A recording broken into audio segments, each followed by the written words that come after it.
While others talk theory from their studios, I take you into the field to show you real deals, real investors, and real results. This is not classroom real estate. This is the unfiltered, boots on the ground playbook of the pros. Hi guys, my name is Brian Tripp. I live in Birmingham, Alabama, but I travel all across the country to bring you in-person interviews and property walkthroughs of professional real estate entrepreneurs. I'm so glad you're along for the ride, so let's get into today's show. What's up, everybody? We're in the Lakeview district of Birmingham, Alabama. We're speaking with Gary Gow today. Gary just bought this building right here. This is an enormous building, huge strip center, a lot of restaurants. There's a restaurant right here. There's some stuff down here, another restaurant. Up top, there are 54 unit apartment buildings. 54 units of apartments up above all these restaurants in the prime area of Birmingham, Alabama. Gary, everybody's going to want to know right off the bat, how'd you do it? Well, for a deal like this, I always like to say there are only two pieces. Number one, the deal. Number two, the money. And the hardest part is the deal. Money is not the hard part. The hardest part is the deal. Think about it. If I have the Empire State Building under contract for $1,000 and I have $0 in my pocket, I can come to anybody and ask for, hey, do you have money? And people are going to give them the money to buy. If the deal is good enough, it's going to work out. And this one, it's a lot of these larger apartment buildings, they're never owned by a single person. It's owned by a group. So this is one of the deals I stumbled upon. I'm like, I don't have enough money for this. I want to buy it. I want to put my money into it, but I don't have enough money. So, but I still want to make it work. So I started calling a few buddies of mine, and we come up and bought it all together. So just call a few buddies of mine, right? Just call a few buddies and just to get the deal done. The sugar daddies. We're gonna get into super deep detail about this deal right here with Gary. But before we do all that, Gary, just tell us about you. How'd you even get into real estate? Well, 2016, I left college. I never graduated. I left college. I was working a job at the BVV at Compass, which is actually quite a few walking distance from this building. I was working at BVV at Compass, living in my apartment building. My lease expired. I was like, I don't want to lock my lease for another year, just paying rent and throwing my money away. So I want to buy a home. Well, based on my income at the time, the only home I could afford is way out in the city. It's like 30-minute, 40-minute drive. And with the traffic, that'll be an hour. I don't want to waste that much of my life on the road because 2 hours a day going in and out. I'm like, not going to do it. So I want to buy in the better location closer to downtown, closer to where I work. But homes are very expensive. I'm like, well, the only thing I could afford is a house with a leaky roof, stinky carpet, wallpaper, and air conditioning doesn't work. So, long story short, there's this guy. He's a flipper around town. Bought a house from him. He pretty much wholesaled the house to me. Okay. And I was like looking up on YouTube how to lay vinyl plank flooring, paint walls, patch holes, fix up a house. One day the neighbor approached me. Hey, I want to move my mother-in-law inside this house because she lives like right down, like behind my house. Our backyards butted against each other. So this house is the only house she wants because she can cut a little path in the backyard, connect the house. So I know, like, she knows how much value my house has. So and that's the moment I realized how much my house is worth now. I paid about $196 for the house in Hoover, Alabama. Put in about $15,000-$20,000 off of material, a lot of elbow grease, like how to do a 3-way light switch. And now let's look it up on YouTube and do that. How to install a toilet faucet. Right. Did all that and then realized the house worth about $300,000 after doing $20,000 of material, putting all that material into it. So it's like, this is nice. I did not sell the house. I went to a bank, used home equity line of credit, borrow out the equity. I took out the equity, and then meanwhile, that's a 5-bedroom house. And you and me, we play a little ultimate frisbee. Yeah, I like play a little. I've known Gary for a little bit of time. We used to play back when I was running more. We used to play ultimate frisbee. You're in great shape, trust me. Call some of my frisbee buddies. It's a 5-bedroom house. I caught 4 of them. hey, come stay with me. It's a house. $550 a month if you sign a lease with me. $600 a month if you want to do a month-to-month lease with me. So, per bedroom. Per bedroom. So rented 4 bedrooms out. With so it's 5 college-age guys living in one tiny little house. The neighbors loved us, sort of. Right. Yeah, we're all living in that house. I was collecting a little rent, and I mean, it was paying all your bills, right? Paying all my bills. Yeah. And then, meanwhile, I used a home equity line of credit, took an equity out. I realized I have this $40,000-$50,000 I can spend on things. Well, why don't I flip another house? So I ended up calling up the same house flipper that helped me with the first one. Can I work with you again? Bought another house from him, flipped it again, made some money. I did it again, did it again, did it again. 3 houses later, I realized my job is paying me $50,000 a year pre-tax. So I'm really getting about 36 grand a year. I made about well over 200 grand from flipping 4 houses. I'm like, I don't think I need my job anymore. So I quit my job. That's how it all began for you. Yeah, that's how it began. Flip houses and then flip houses for money, and then where should I put that money? Bought a bunch of single-family home rentals. So I had duplex in the hood, in the ghetto. Had bought single-family homes, townhouses in Vestavia, house in Gardendale, Moody, out in Alabama. On average, their purchase price about $150,000 each, and they rent about the 1% rule, about $1,500 a month. Because, well, I mean, I kind of paid like $110 for it. I put 40 grand in it, so I have $150 all in. And then realized this is a lot of work. I kind of want to get into the apartment buildings. So bought my first apartment building in Ensley, Alabama. It's a 10-unit apartment building off on 30th Street. It's actually my air conditioning guy. He owned it, so I bought it from him. It's a good deal. It's just severely under-rented. So for a home, single-family home, its value is determined by the street, the neighborhood, the school zone, and all that. But for apartment building, it's solely by its performance. NOI, net operating income, how much money it makes. So that building was making, basically, there are only 2 ways to increase your NOI. Bump the rent or lower expense. Sure. So I bought a 10-unit apartment building and did the thing. Bump the rent, lower the expense. Within 6 months, I got it sold. 6 months, I got it under contract. I paid $270 for it, and it's under contract for $460.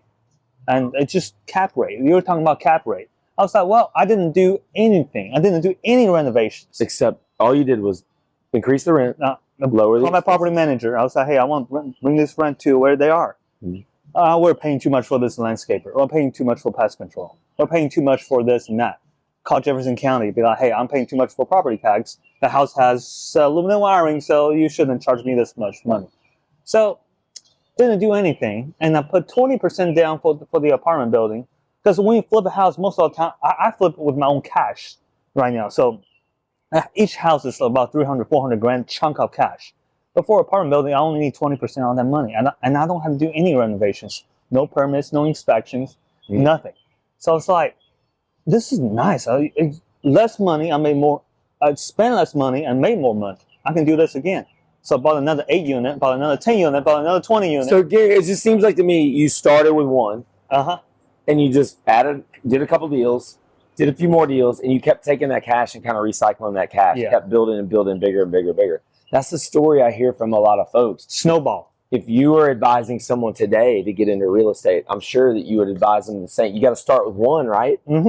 I'll say a little bit of something is better than all of nothing. So if you just read one word from a book today, just one single word, it's over 1 trillion times better than read nothing at all. Even though you just read one word. So Gary, do something. I've known you for a little while now. I've always known you in real estate. I never knew you were doing things this big. When somebody sees like a deal this massive, I know a lot of the times that it's like, this is too overwhelming. How did you even find a deal like this? How did this deal come across? Well, it's kind of like buying a single-family home. Like, if you want to find a good deal, buying single-family homes, there are a few ways. I'll have a YouTube video covering this. I mean, I'll give you a quick version. property managers, realtors, pocket listings, friends and families, and trying to think the other one. I really forgot. But these are all the ways that you would find a deal, any deal, whether it's single family, multifamily, whatever it is that you're looking for. So I know, I just caught up the owner. I just feel like, hey, let's grab lunch together. I'd like to get to know you a little better. Sit down, talk, and see if there's something we can work out together. And that's how it worked out. And this larger deals is really where the money is right now, because I would not buy.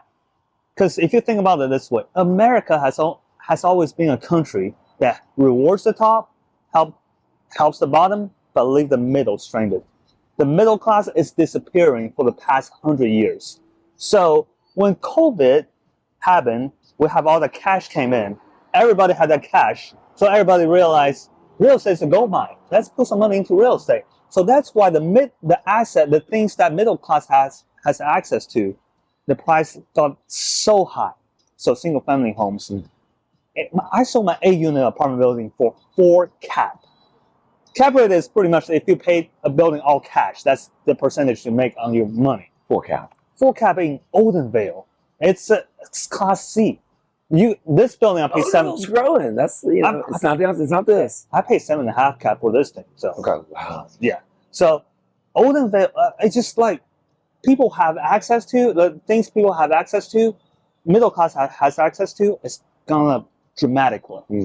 So the only two. Think about the restaurant. Okay.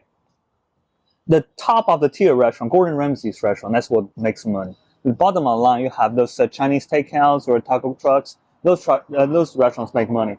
The ones in the middle, Red Lobster or Jimmy John's and those Logan's Roadhouse, those mid-tier restaurants, they are getting squeezed. Think about this way. Also, just real estate, same thing. Class A assets like this, you can afford cost segregation. You can negotiate with the city for tax incentives. Class D, you have Section 8, guaranteed rent. You have opportunity zone, tax breaks. But guess what? In the middle, Class B single family homes, you gotta pay double the property tax. You gotta do this. You gotta do that. It's not making money at all. And so the very top and the very bottom are easier ways to make money. Staying kind of playing in the middle. In the middle is flips. You gotta flip the middle. You get in, get out, get in, get out. Interesting. And then this depends on the top and the bottom. You gotta decide your niche. You want to do the top or the bottom? For me, I'm the top. Why? Think about this. If I have a little house in a D-class neighborhood that rents about $800 a month, if I call my plumber, hey, I need to fix that toilet, it's going to charge me $200, right? But if I have a house that I charge $2,000 a month, the toilet goes out $200, same $200. The air conditioning unit is not going to last any longer in a D-class house or a Class A house. So it's the same thing. So for me, I'm like Class A all the way. You want to get into the top of the line asset. If you think about it, the people that living a great lifestyle, like own jets, own yachts, what do they own? They don't. But most of them, they own this type of assets.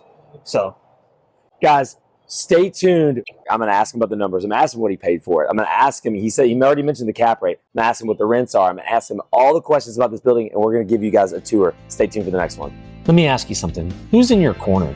One of the biggest breakthroughs in my real estate journey came when I stopped trying to figure it all out on my own and I started surrounding myself with high-level investors who are actually doing deals and building real businesses. That's why I created Board of Advisors, a curated mastermind for real estate entrepreneurs who are serious about growth. We're talking real conversations about cash flow, hiring, deal flow, burnout, and strategy, the stuff that actually moves the needle.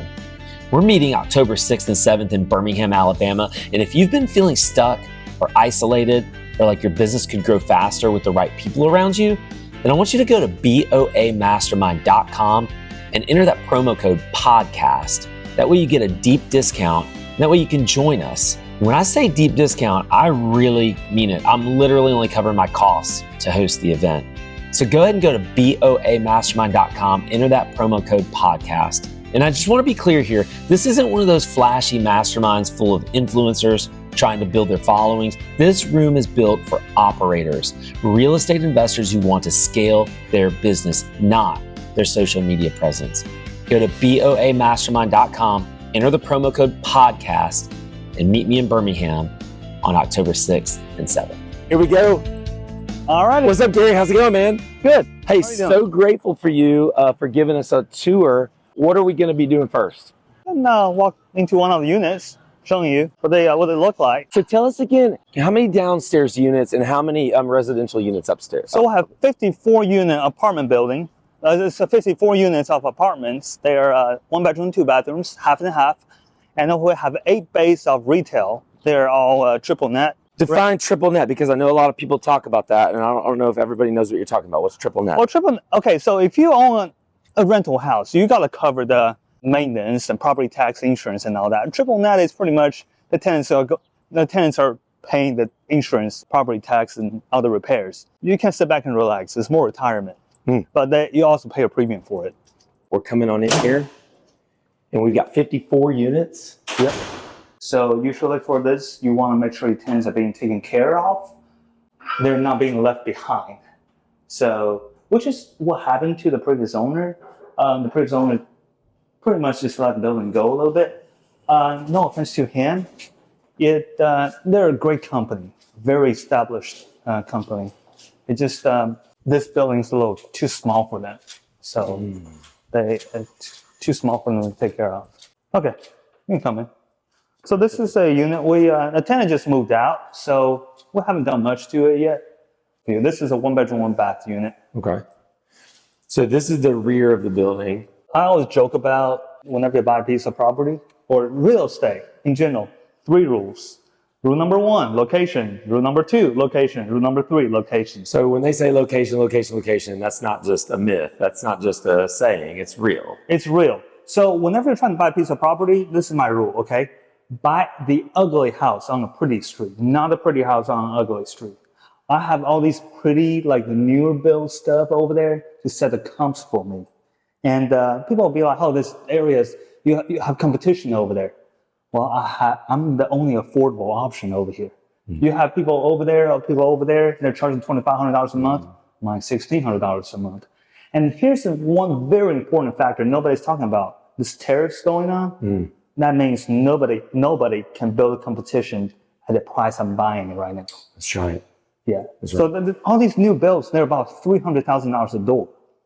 I essentially pay about $140 a door for this apartment. So, yeah. So this is a 1 bedroom. What is this going to rent for? This one's about $1,450. Wow. Yeah. Location, location, location. So whenever you try to rent tenant, this is a little trick, okay? How YouTube video talking about this? Little trick. You don't just tell tenant, hey, we have this, we have that, we have this, we have that. Ask them questions. Where do you work? Why do you want to live in downtown? Ask them what they need. Once they figure out what they need, target those needs. Hey, you work at the UAB, you work at a hospital, right down the street. You work in downtown, walking distance. Why do you want to live in downtown? You'd like the convenience, right? We'll have restaurants right down the street. And that's it. So you target the needs, and it's a sales game. So $1,450 for a 1 bedroom. So you just mentioned a potential like someone who might work at a hospital. Who is your typical tenant? Who is someone? What is the avatar of someone who is going to be renting a 1 bedroom or maybe even a 2 bedroom unit downtown in almost like a kind of like a loft kind of space? So most of my tenants are less than 40 years old. Most of them are like the younger professionals that work downtown. A lot of them are single, so it's easier. Young professionals is really what you get. And people don't realize is renting is a lot cheaper than buying a home these days, especially when they're single. They only have one person. They don't want to pay the mortgage payment for the entire house for one person.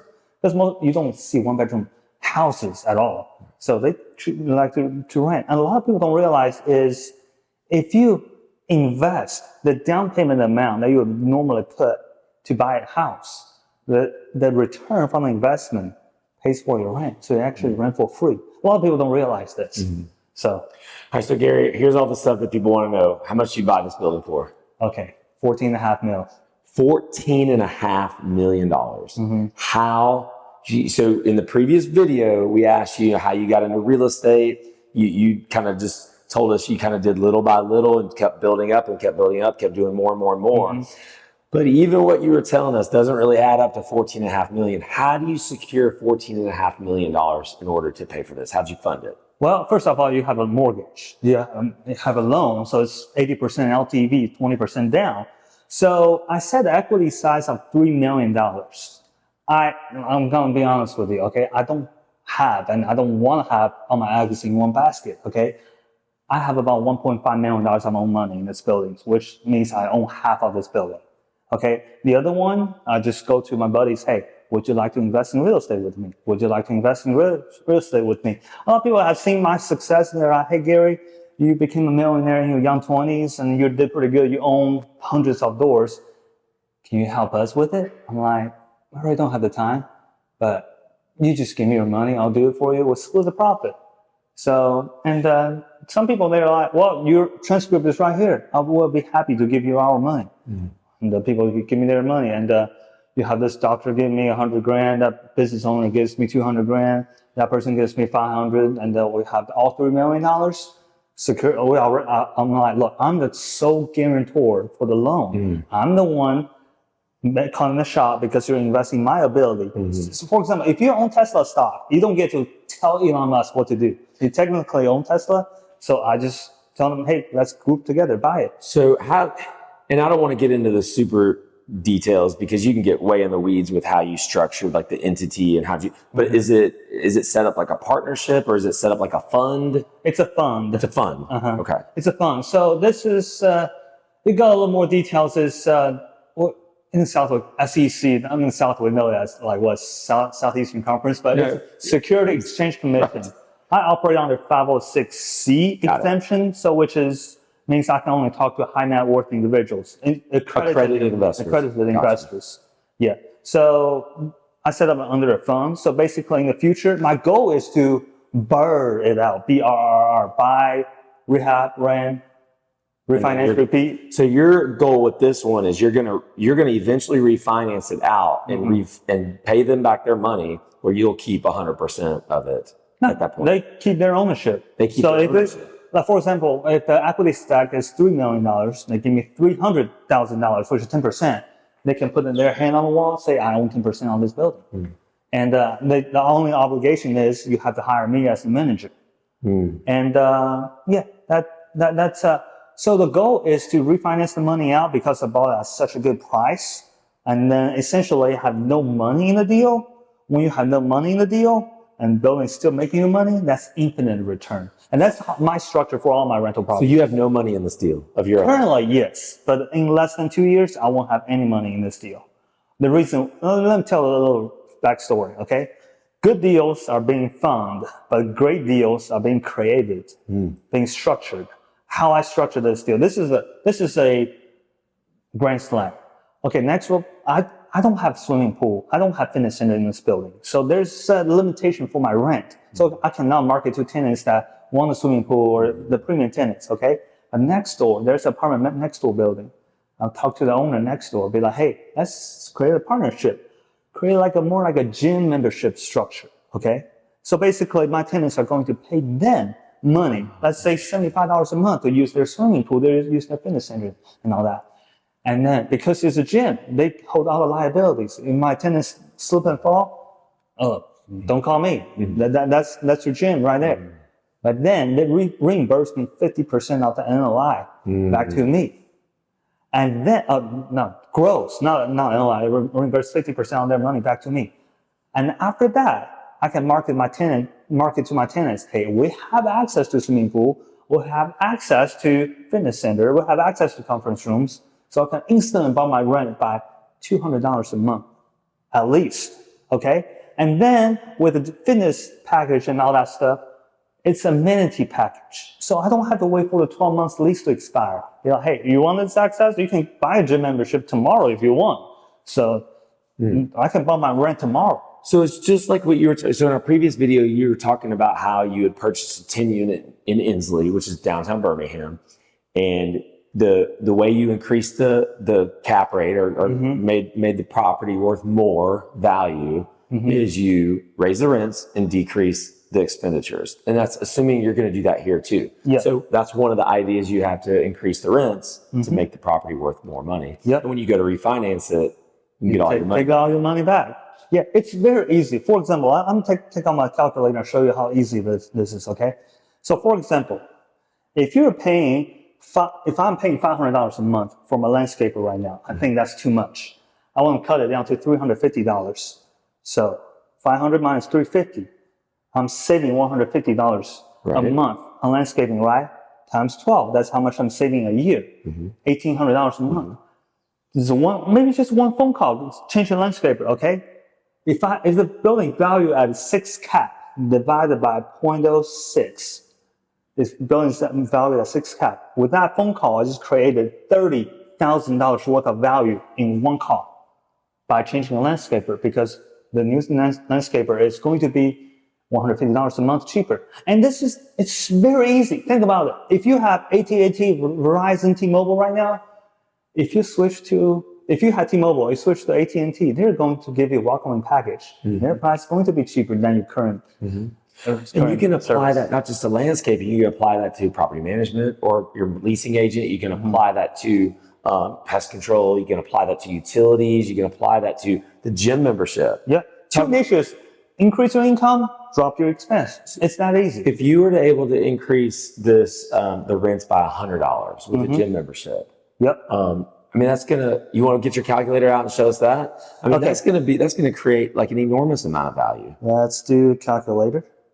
All right. $100 a door. Per door. Per door. Times how many doors? 54 doors, 12 months a year. So I increased my income by this much, okay? Well, but if you're selling it at a 6 cap, or if it's worth a 6 cap. I usually I like to do 50% rule, because usually if you increase your income, half of that is your expense, gross and net, okay? I increase this much gross, half of that is my expense. So half of this is net. So I increase my NOI by $32,000 if I'm doing a 6 cap valuation. Created $500,000. Yeah. You just created $500,000 of value like that. Well, a few phone calls. That's awesome. Gary, what else? I appreciate you giving us a tour of this unit. This is a 1-bedroom. It's going to rent for $1,450. And then what else is in this building? What other, how many different bedroom units? There's 54 total. So 27 is 1 bedroom. 27 is 2 bedroom, 2 bath. Okay. So this one is a 1 bath unit. So now what about downstairs? Because, there's that whole commercial area where you've got restaurants. How many restaurants are there? 3? We have 8 bays of retail spaces down there. How many? 8 bays. 8 bays.